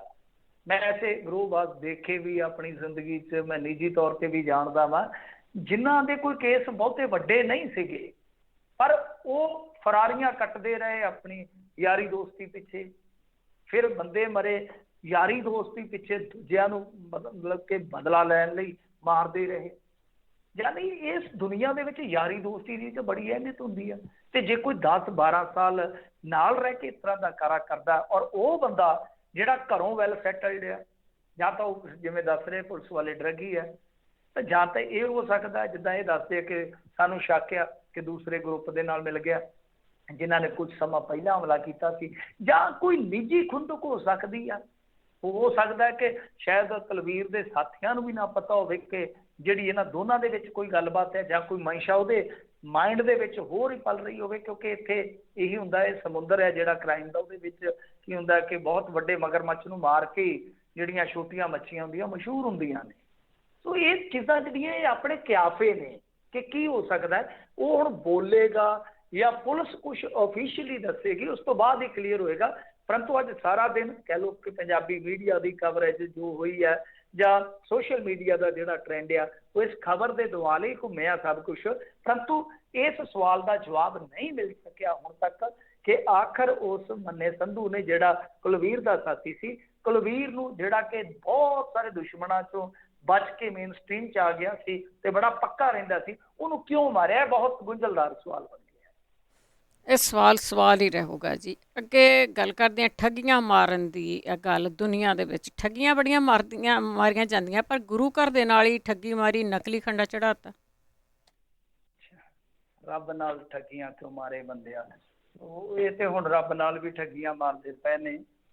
ਦੇਖੋ ਮਸਲਾ ਜਿਹੜਾ ਉਹ ਉੱਤਰਾਖੰਡ ਦੇ ਦੇਹਰਾਦੂਨ ਦਾ ਹੈ, ਜਿੱਥੇ ਇੱਕ ਕਾਰੀਗਰ ਵੱਲੋਂ ਗੁਰਦੁਆਰਾ ਸਾਹਿਬ ਲਈ 25 ਤੋਲੇ ਸੋਨੇ ਦਾ ਖੰਡਾ, ਜਿਹੜਾ ਮਤਲਬ ਕਿ ਜੋ ਸਿੱਖਾਂ ਦਾ ਆਪਾਂ ਦੇਖਦੇ ਇੱਕ ਬਹੁਤ ਮਹੱਤਵਪੂਰਨ ਸਿੱਖਾਂ ਦਾ ਚਿੰਨ੍ਹ ਆ, ਉਹ ਬਣਵਾਇਆ। ਤੇ ਕੁਝ ਸਮੇਂ ਬਾਅਦ ਹੀ ਉਹਨਾਂ ਨੂੰ ਪਤਾ ਲੱਗ ਗਿਆ ਕਿ ਸੋਨਾ ਨਕਲੀ ਆ। ਤੇ ਚਲੋ ਪੰਚਾਇਤਾਂ ਹੋਈਆਂ, ਉਹ ਮੰਨ ਗਿਆ ਕਿ ਹਾਂਜੀ ਮੈਂ ਕੋਈ ਗੱਲ ਨਹੀਂ ਹੈ, ਮੈਂ ਅਸਲੀ ਸੋਨੇ ਦਾ ਖੰਡਾ ਚੜਾ ਦਿੰਦਾ। ਕਮਾਲ ਦੀ ਗੱਲ, ਨਿਸ਼ਾਨ ਸਾਹਿਬ ਤੇ ਲੱਗਦਾ ਹੁੰਦਾ ਨਾ ਖੰਡਾ, ਹੁਣ ਤਾਂ ਤੁਹਾਨੂੰ ਦੇਸੀ ਗਿਆ ਹੋਣਾ ਤੁਹਾਡੇ ਖਿਆਲਾਂ ਦੇ ਵਿੱਚ ਇੱਧਰ ਵੀ ਗੁਰੂ ਘਰਾਂ 'ਚ ਹੁੰਦਾ, ਪਰ ਜਿਹੜਾ ਨਿਸ਼ਾਨ ਸਾਹਿਬ ਦੇ ਉੱਤੇ ਜਾ ਕੇ ਸਿਖਰ ਤੇ ਹੁੰਦਾ, ਤਾਂ ਉਹ ਬਣਾਉਣਾ ਸੀਗਾ। ਅੱਛਾ, ਹੋਇਆ ਕੀ ਕਿ ਦੂਜੀ ਵਾਰ ਜਦ ਉਹਨੇ ਫਿਰ 25 ਤੋਲੇ ਦਾ ਖੰਡਾ ਬਣਾਇਆ ਤੇ ਉਹ ਵੀ ਨਕਲੀ ਚੜਾ ਗਿਆ। ਹੁਣ ਹੰਗਾਮਾ ਹੋ ਰਿਹਾ, ਹਰਿਆਣੇ ਤੱਕ ਪੰਚਾਇਤਾਂ ਹੋ ਰਹੀਆਂ ਨੇ ਇਸ ਮੁੱਦੇ ਤੇ ਕਿ ਲੱਖਾਂ ਰੁਪਈਆ ਉਹ ਬੰਦਾ, ਮਤਲਬ ਕਿ ਇੱਕ ਬੰਦੇ ਦਾ ਜਿਹੜਾ ਕਿ ਸ਼ਰਧਾਲੂ ਸੀ, ਜਿਹਨੇ ਸੁੱਖ ਸੁੱਖੀ ਸੀਗੇ, ਉਹਦਾ ਖਾ ਗਿਆ ਵਾ, ਤੇ ਹੁਣ ਉਹ ਮੋੜਨ ਤੋਂ ਵੀ ਇਨਕਾਰੀ ਹੈ। ਉਹ ਤੁਸੀਂ ਦੇਖ ਲਓ, ਕਾਰੀਗਰ ਵੀ ਸਿੱਖਿਆ ਤੇ ਜਿਹੜਾ ਸ਼ਰਧਾਲੂ ਆ ਉਹ ਵੀ ਸਿੱਖਿਆ, ਵਿੱਚ ਵਿਚਾਲੇ ਰੱਬ ਆ ਦੋਨਾਂ ਦੇ। ਤੇ ਦੇਖੋ ਕਹਾਣੀ ਕਿੱਧਰ ਨੂੰ ਜਾਂਦੀ ਆ। ਬੜੇ ਇਹੋ ਜਿਹੇ, ਚਲੋ ਆਪਾਂ ਅੱਗੇ ਵੀ ਦੇਖੇ ਆ ਨੌਸਰਬਾਜ਼ ਇਸ ਤਰ੍ਹਾਂ ਕਰਦੇ ਆ। ਇੱਥੇ ਤੇ ਇੱਕ ਲੀਡਰ ਰਾਣੀ ਜਿਹੜੀ ਸੀਗੀ ਬੀਬੀ, ਤੁਸੀਂ ਦੇਖਿਆ ਹੀ ਹੋਣਾ, ਇੱਕ ਤਾਂ ਵੀਡੀਓ ਵਾਇਰਲ ਹੋਈ ਸੀ ਕਿ ਉਹ 10 ਦਾ ਨੋਟ ਟੇਕ ਕੇ ਤੇ ਪਤਾ ਨਹੀਂ 50 ਦਾ ਕਿ 100 ਦਾ ਵਲੇਟ ਕੇ ਲੈ ਗਈ ਸੀ। ਇੱਥੇ ਤੇ ਸਾਰਾ ਕੁਛ ਹੀ ਚੱਲੀ ਜਾਂਦਾ। ਪਰ ਇਹ ਵਾਕਿਆ ਬਹੁਤ ਅਜੀਬੋ ਗਰੀਬ ਆ ਕਿ ਜੇ ਇਸ ਤਰ੍ਹਾਂ ਮਤਲਬ ਕਿ ਕੋਈ ਕਾਰੀਗਰ ਆ, ਜਿਹਨੂੰ ਆਪਾਂ ਪੇਸ਼ੇਵਰ ਕਾਰੀਗਰ ਗਿਣਦੇ ਆ, ਉਹ ਆਪਣੇ ਪੇਸ਼ੇ ਨਾਲ ਵੀ ਧਰੋਹ ਕਰੇ, ਰੱਬ ਨਾਲ ਤਾਂ ਕਰ ਹੀ ਰਿਹਾ। ਇਸ ਤਰ੍ਹਾਂ ਤੇ ਸੁਨਿਆਰੇ ਆ ਜਿਹੜੇ ਉਹ ਗੋਲਡ ਦਿੰਦੇ ਨੇ, ਉਹਨਾਂ ਦੇ ਪੱਕੇ ਗਾਹਕ ਉਹਨਾਂ ਤੋਂ ਲੈਂਦੇ ਨੇ, ਉਹ ਇੱਕ ਭਰੋਸਾ ਹੈ। ਚਲੋ ਠੀਕ ਹੈ, ਇੱਧਰ ਉੱਧਰ ਹੁੰਦਾ, ਮੁਨਾਫਾਖੋਰੀ ਤੇ ਚੱਲਦੀ ਹੈ ਹਰੇਕ ਧੰਦੇ 'ਚ, ਪਰ ਇਸ ਮਾਮਲੇ ਦੇ ਵਿੱਚ ਤੇ ਮੈਂ ਕਹੂੰਗਾ ਕਿ ਬਿਲਕੁਲ ਹੀ ਬੰਦਾ ਜਿਹੜਾ ਆ ਉਹ ਬੇਸ਼ਰਮੀ ਹੋ ਗਿਆ ਕਿ ਥੋੜ੍ਹੀ ਬਹੁਤੀ ਵੀ ਨਹੀਂ, ਸਾਰੀ ਦੀ ਸਾਰੀ ਹੇਰਾਫੇਰੀ ਕਰ ਗਿਆ ਤੇ ਲੱਖਾਂ ਰੁਪਈਆ ਦੇਣ ਤੋਂ ਵੀ ਇਨਕਾਰ ਕਰ ਗਿਆ। ਤਾਂ ਇਹੋ ਜਿਹੇ ਬੰਦੇ ਨੂੰ ਪਹਿਲੀ ਗੱਲ ਤੇ ਆ ਕਿ ਅਕਾਲ ਤਖਤ ਸਾਹਿਬ ਤੇ ਜਿਹੜੇ ਜਥੇਦਾਰ ਉਹਨਾਂ ਨੂੰ ਵੇਖਣਾ ਚਾਹੀਦਾ ਕਿ ਗੁਰੂ ਘਰਾਂ 'ਚ ਉਹ ਪਤਾ ਨਹੀਂ ਕਿੰਨੀ ਕੁ ਸੇਵਾ ਕਰਦਾ ਹੋਣਾ। ਮਤਲਬ ਕਿ ਇਸੇ ਤਰ੍ਹਾਂ ਹੀ ਨਿਸ਼ਾਨ ਸਾਹਿਬ ਤੇ ਜੋ ਖੰਡੇ ਵਗੈਰਾ ਲਾਏ ਜਾਂਦੇ ਆ ਕਿ ਉਹ ਪਤਾ ਨਹੀਂ ਕਿੰਨੇ ਗੁਰੂ ਘਰਾਂ ਦੇ ਵਿੱਚ ਕੰਮ ਕਰਦਾ ਹੋਊਗਾ। ਇਹੋ ਜਿਹੇ ਬੰਦੇ ਨੂੰ ਐਕਸਪੋਜ਼ ਕਰਕੇ ਤੇ ਬਿਲਕੁਲ ਪਬਲਿਕ ਦੇ ਵਿੱਚ ਰੱਖਣਾ ਚਾਹੀਦਾ। ਜਿਹੜਾ ਰੱਬ ਦਾ ਹੀ ਸਕਾ ਨਹੀਂ ਉਹ ਕਿਹਦਾ ਸਕਾ, ਕੌਮ ਦਾ ਕੀ ਸਕਾ ਹੋਊਗਾ। ਬਿਲਕੁਲ ਜੀ, ਰੱਬ ਨਾਲ ਸੱਚੀ ਠੱਗੀਆਂ ਮਾਰੀਆਂ ਜਾਂਦੀਆਂ। ਤੇ ਅੱਗੇ 2 ਫੌਜੀਆਂ ਦੇ ਜਸੂਸੀ ਕਾਂਡ ਦੇ ਵਿੱਚ ਤਸਕਰੀ ਦਾ ਐਂਗਲ ਵੀ ਆਇਆ। ਹਾਂਜੀ ਦੇਖੋ, ਇਹ ਮਾਝੇ ਦੇ ਦੋਵੇਂ ਕਹਿ ਲਓ ਕਿ ਫੌਜੀ ਆ। ਉਮਰ ਵੀ ਕੋਈ ਜ਼ਿਆਦਾ ਨਹੀਂ, ਹਮ ਉਮਰ ਹੀ ਆ, 23 ਵਰੇ ਆ।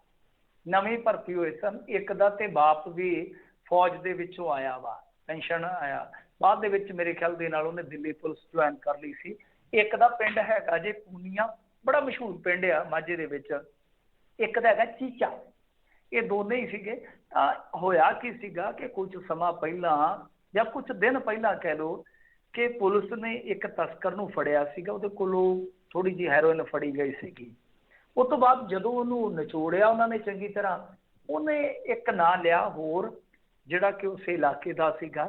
ਦਰਅਸਲ ਉਹਦੇ ਕੋਲੋਂ ਕੁਝ ਖੁਫੀਆ ਦਸਤਾਵੇਜ਼ ਬਰਾਮਦ ਹੋਏ ਸਨ ਜਿਹੜੇ ਕਿ ਆਰਮੀ ਦੇ ਨਾਲ ਰਿਲੇਟਡ ਸੀਗੇ। ਤਾਂ ਉਹਨਾਂ ਨੂੰ ਜਦੋਂ ਸ਼ੱਕ ਹੋਇਆ ਪੁਲਿਸ ਵਾਲਿਆਂ ਨੂੰ, ਉਹਨਾਂ ਨੇ ਆਖਿਆ ਕਿ ਇਹਨਾਂ ਦਾ ਕੀ ਕਰਨਾ ਭਾਈ ਤੂੰ? ਤਾਂ ਉਹਨੇ ਆਖਿਆ ਮੈਂ ਫਲਾਣੇ ਨੂੰ ਦੇਣੇ। ਤਾਂ ਜਦ ਫਲਾਣੇ ਨੂੰ ਫੜਿਆ ਤੇ ਉਹਨੇ ਦੱਸ ਦਿੱਤਾ ਕਿ ਮੈਂ ਟਮਕਾਣੇ ਨੂੰ ਦੇਣੇ, ਮਤਲਬ ਕਿ ਬਾਰਡਰੋਂ ਪਾਰ ਜਾਣੇ। ਫਿਰ ਗੱਲ ਖੁੱਲ ਗਈ ਕਿ ਤੁਹਾਡੇ ਤੱਕ ਪਹੁੰਚਦੇ ਕਿੱਦਾਂ। ਫਿਰ ਇੱਕ ਫੌਜੀ ਹੋਰ ਆ ਗਿਆ ਜਿੱਦਾਂ 23 ਸਾਲ ਦਾ, ਉਹ ਉਸੇ ਇਲਾਕੇ ਦਾ ਹੀ, ਕਿ ਉਹਨੇ ਕਿਹਾ ਕਿ ਉਹਦਾ ਗਾਂ ਇੱਕ ਸਾਥੀ ਆ ਜਿਹੜਾ ਕਿ ਕਲੈਰੀਕਲ ਪੋਸਟ ਤੇ ਆ, ਉਹ ਮਤਲਬ ਕਿ ਇੱਥੋਂ ਕੱਢ ਕੇ ਦਿੰਦਾ ਤੇ ਅਸੀਂ ਇਹ ਜਿਹੜਾ ਪੈਸਾ ਆਉਂਦਾ ਮਤਲਬ ਕਿ ਡਰੱਗ ਡੀਲਰਾਂ ਵੱਲੋਂ ਇਸ ਜੋ ਵੀ ਦਸਤਾਵੇਜ਼ੀ ਸਬੂਤ ਮਿਲਦੇ ਆ ਜਾਂ ਕੋਈ ਵੀ ਕਾਗਜ਼ਾਤ ਉਹਨਾਂ ਨੂੰ ਮਿਲਦੇ ਆ, ਉਹਦੇ ਬਦਲੇ 'ਚ ਉਹਦੀ ਈਵਲਸ ਦੇ ਵਿੱਚ ਜੋ ਪੈਸਾ ਭੇਜਦੇ ਆ ਉਹ ਵਾਇਆ ਮਤਲਬ ਕਿ ਜਿਹੜਾ ਉਹ ਮੁੰਡਾ ਦੂਸਰਾ ਫੌਜੀ ਸੀ ਉਹਦੇ ਥਰੂ ਭੇਜਦੇ ਆ। ਤਾਂ ਦੋਨੇ ਹੀ ਇਹਨਾਂ ਨੇ ਅਰੈਸਟ ਕਰ ਲਏ। ਪੁਲਿਸ ਦਾ ਦਾਅਵਾ ਹੈ, ਦੇਖੋ ਕੱਲ ਨੂੰ ਕੀ ਨਿਕਲਦਾ ਅਦਾਲਤ ਦੇ ਵਿੱਚੋਂ ਪਤਾ ਨਹੀਂ ਹੈ, ਪਰ ਇਹ ਬਹੁਤ ਖਤਰਨਾਕ ਗੱਲ ਆ ਕਿ ਦੇਖੋ ਤਸਕਰ ਜਿਹੜੇ ਆ ਉਹ ਇੱਧਰ ਤਾਲੁਕਾਤ ਕਾਇਮ ਕਰਕੇ ਦੂਸਰਾ ਕੰਮ ਵੀ ਕਰ ਰਹੇ ਆ। ਜ਼ਹਿਰ ਤੇ ਆ ਹੀ ਰਿਹਾ, ਕੋਈ ਅਫਗਾਨਿਸਤਾਨੋਂ ਲਿਆ ਰਿਹਾ ਵਾਇਆ, ਤੁਸੀਂ ਦੇਖਿਆ ਹੀ ਹੋਣਾ ਉਹ ਪ੍ਰਭਜੀਤ ਸਿੰਘ ਚੋਲਾ ਸਾਹਿਬ ਵਾਲਾ, ਉਹ ਮਾਮਲਾ ਕਿੰਨਾ ਗੁੰਝਲਦਾਰ ਹੋਇਆ ਪਿਆ। ਹੁਣ ਉਹਨੇ ਜਿਸ ਤਰ੍ਹਾਂ ਦੱਸਿਆ ਕਿ ਮੱਧ ਪ੍ਰਦੇਸ਼ ਦੇ ਵਿੱਚ ਗੋਦਾਮ ਸੀਗਾ ਤੇ ਉਹ ਤੋਂ ਅੰਦਾਜ਼ਾ ਇਹ ਲਾਇਆ ਜਾ ਰਿਹਾ ਕਿ ਪੂਰਬ ਤੋਂ ਜੇ ਸਿੱਧਾ ਪੰਜਾਬ 'ਚ ਆਉਣਾ ਹੁੰਦਾ ਤੇ ਫਿਰ ਤੇ ਕੋਈ ਗੱਲ ਹੀ ਨਹੀਂ ਸੀ ਹੈਗੀ। ਹੁਣ ਜਿਹੜਾ ਉੱਥੇ ਗੋਦਾਮ 'ਚ ਰੱਖਿਆ ਜਾ ਰਿਹਾ, ਹੋ ਸਕਦਾ ਬਾਹਰਲੇ ਮੁਲਕਾਂ 'ਚ ਭੇਜਣਾ ਹੋਵੇ। ਤੇ ਬਾਹਰਲੇ ਮੁਲਕ ਕਿਹੜੇ? ਜ਼ਿਆਦਾਤਰ ਤੁਹਾਨੂੰ ਪਤਾ ਕੈਨੇਡਾ, US ਇੱਧਰ ਹੀ ਹੈ। ਸੋ ਇਸ ਤਰ੍ਹਾਂ ਦੀਆਂ ਜਿਹੜੀਆਂ ਇਹ ਤਸਕਰਬਾਜ਼ੀਆਂ ਹੋ ਰਹੀਆਂ ਨੇ, ਓਵਰਆਲ ਤਾਂ ਜੇ ਦੇਖੋਗੇ ਤਾਂ ਨੁਕਸਾਨ ਤੇ ਸਾਡੇ ਪੰਜਾਬ ਦਾ, ਨੁਕਸਾਨ ਤੇ ਸਾਡੇ ਸਮਾਜ ਦਾ। ਪਰ ਇਹ ਹੁਣ ਮਾਮਲਾ ਇੱਥੋਂ ਤੱਕ ਵੱਧ ਗਿਆ ਕਿ ਇਹੀ ਜਿਹੜੇ ਪੈਡਲਰ ਨੇ ਉਹ ਅੱਗੇ ਜਸੂਸੀਆਂ ਤੱਕ ਪਹੁੰਚ ਗਏ ਆ। ਤਾਂ ਇਹ ਨਮੋਸ਼ੀਜਨਕ ਗੱਲ ਆ, ਕਿਉਂਕਿ ਸਾਡੇ ਜਿੰਨੇ ਵੀ ਆਰਮੀ ਮੈਨ ਹੋਏ ਆ ਉਹਨਾਂ ਦਾ ਇੱਕ ਇਤਿਹਾਸ ਹੈ, ਮਾਣਮੱਤਾ ਇਤਿਹਾਸ ਹੈ। ਕੋਈ ਵਰਲਡ ਵਾਰ ਦੇ ਵਿੱਚ ਲੜਿਆ, ਕੋਈ ਸਾਰਾਗੜੀ 'ਚ ਲੜਿਆ, ਕੋਈ ਸੈਕੰਡ ਵਰਲਡ ਵਾਰ 'ਚ ਲੜਿਆ ਵਾ। ਤਾਂ ਇਸ ਤਰ੍ਹਾਂ ਇੱਕ ਆਰਮੀ ਦਾ ਇਤਿਹਾਸ ਆ। ਇੱਕ ਜਿਹੜੀ ਇਨਫੈਂਟਰੀ ਆ ਉਹਨੂੰ ਬਹੁਤ ਇੱਜ਼ਤ ਮਾਣ ਦਿੱਤਾ ਜਾਂਦਾ ਹੈ। ਤਾਂ ਜੇ ਕੋਈ ਚੰਦ ਬੰਦੇ ਇਸ ਤਰ੍ਹਾਂ ਕਰਨਗੇ ਤਾਂ ਵਾਕਿਆ ਨਮੋਸ਼ੀਜਨਕ ਉਹ ਗੱਲ ਹੋ ਜਾਂਦੀ ਹੈ ਦੂਜਿਆਂ ਵਾਸਤੇ ਵੀ। ਬਿਲਕੁਲ, ਇਹ ਮਹਿਕਮੇ ਵਾਲੇ ਵੀ ਕਹਿੰਦੇ ਹੋਣੇ ਆ ਵੀ ਅਸੀਂ ਕਿਉਂ ਤਸਕਰੀ ਤੋਂ ਪਿੱਛੇ ਰਹਿ ਜਾਈਏ। ਬੜੀ ਮਾੜੀ ਗੱਲ ਆ ਵੈਸੇ, ਇਸ ਦੇਸ਼ ਦੇ ਕਿਸੇ ਦੇ ਲਈ ਵੀ ਇੱਦਾਂ ਹੁੰਦੀ ਆ। ਅੱਗੇ ਪੰਜਾਬ ਦੀਆਂ ਵਿਚਾਰੀਆਂ ਸਹਿਕਾਰੀ ਸਭਾਵਾਂ ਵੀ ਦਮ ਤੋੜਨ ਲੱਗੀਆਂ। ਹਾਂਜੀ ਦੇਖੋ, ਇਹ ਜਿਹੜੀਆਂ ਸਹਿਕਾਰੀ ਸਭਾਵਾਂ ਹੁੰਦੀਆਂ ਜਿਨ੍ਹਾਂ ਨੂੰ ਆਪਾਂ ਸੁਸਾਇਟੀਆਂ ਵਗੈਰਾ ਕਹਿੰਦੇ ਆ, ਤੇ ਚੰਗਾ ਇਹਨਾਂ ਦਾ ਫਾਇਦਾ ਪਿੰਡਾਂ ਦੇ ਵਿੱਚ ਛੋਟੇ ਕਿਸਾਨ ਖਾਸ ਤੌਰ ਤੇ ਲਿਮਟਾਂ ਬਣਾ ਲੈਂਦੇ ਨੇ। ਵੈਸੇ ਸੁਖਪਾਲ ਖਹਿਰੇ ਵਰਗੇ ਵੀ ਲਿਮਟਾਂ ਬਣਾਈ ਫਿਰਦੇ, ਉਹ ਕਹਿੰਦੇ ਕਿ ਮੇਰੀ 2 ਕਰੋੜ ਦੀ ਲਿਮਟ ਆ। ਇਹ ਇੱਦਾਂ ਛੋਟੇ ਕਿਸਾਨ ਲਿਮਟਾਂ ਬਣਾ ਲੈਂਦੇ ਆ, ਖਾਦ ਚੁੱਕ ਲੈਂਦੇ ਆ, ਕੁਛ ਬੀਜ ਵਗੈਰਾ ਚੁੱਕ ਲੈਂਦੇ ਆ। ਇਸ ਤਰ੍ਹਾਂ ਮਤਲਬ ਕਿ ਚੰਗਾ ਟਾਈਮ ਪਾਸ ਹੋ ਜਾਂਦਾ ਹੈ। ਹੁਣ ਅੱਜ ਰਿਪੋਰਟ ਛਪੀ ਹੈ ਇੱਕ ਜਸਵਿੰਦਰ ਸਿੰਘ ਸੰਧੂ ਦੀ, ਤੇ ਉਹਨਾਂ ਦਾਅਵਾ ਕੀਤਾ ਕਿ 225 ਚੋਂ ਮਤਲਬ ਕਿ 225 ਚੋਂ ਲਗਭਗ 75% ਸਭਾਵਾਂ ਜਿਹੜੀਆਂ ਨੇ ਉਹ ਜਾਂ ਤਾਂ ਬੰਦ ਹੋ ਚੁੱਕੀਆਂ ਜਾਂ ਘਾਟੇ 'ਚ ਚੱਲ ਰਹੀਆਂ ਨੇ। ਮਤਲਬ ਕਿ ਬੁਰਾ ਹਾਲ ਹੋ ਗਿਆ। ਤਾਂ ਤੁਸੀਂ ਸਮਝੋ ਕਿ ਇੱਕ ਕਿੰਨਾ ਵਧੀਆ ਸਿਸਟਮ ਬਣਿਆ ਸੀ। ਵੈਸੇ ਦੱਸਦੇ ਆ ਕਿ ਇੰਗਲੈਂਡ ਦੇ ਵਿੱਚ ਸੀ ਇਸ ਤਰ੍ਹਾਂ ਦਾ ਸਿਸਟਮ, ਜਿਹੜਾ ਕਿ ਪੰਜਾਬ ਦੇ ਪਤਾ ਨਹੀਂ 60ਵੇਂ 'ਚ ਲਿਆਂਦਾ ਗਿਆ ਇੱਧਰ ਜਾਂ 70ਵੇਂ 'ਚ ਲਿਆਂਦਾ ਗਿਆ, ਪੱਕਾ ਨਹੀਂ ਮੈਨੂੰ ਪਤਾ ਇਹਦੀ ਹਿਸਟਰੀ ਦਾ।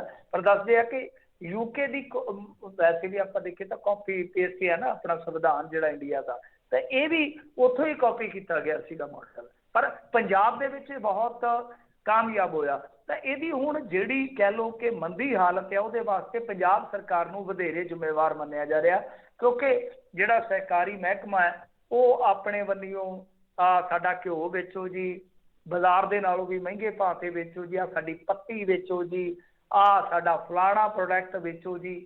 ਤਾਂ ਇਸ ਤਰ੍ਹਾਂ ਮਤਲਬ ਕਿ ਫਾਲਤੂ ਖਰਚਾ ਪਾਇਆ ਜਾ ਰਿਹਾ। ਔਰ ਦੂਜੀ ਗੱਲ ਇਹ ਆ ਕਿ ਜਿਸ ਤਰ੍ਹਾਂ ਖਾਦ ਆ ਜਿਹੜੀ, ਉਹ ਵੀ ਹੁਣ ਇਹਨਾਂ ਨੇ ਕਿਹਾ ਕਿ 100% ਸਾਡੇ ਤੋਂ ਹੀ ਚੱਕੋ, ਤੇ ਉਹਦੇ ਵਿੱਚ ਵੀ ਤਕਰੀਬਨ 4 ਰੁਪਏ ਤੋਂ ਲੈ ਕੇ 6 ਰੁਪਏ ਤੱਕ ਗੱਟਾ ਜਿਹੜਾ ਉਹ ਮਹਿੰਗਾ ਦੇ ਰਿਹਾ।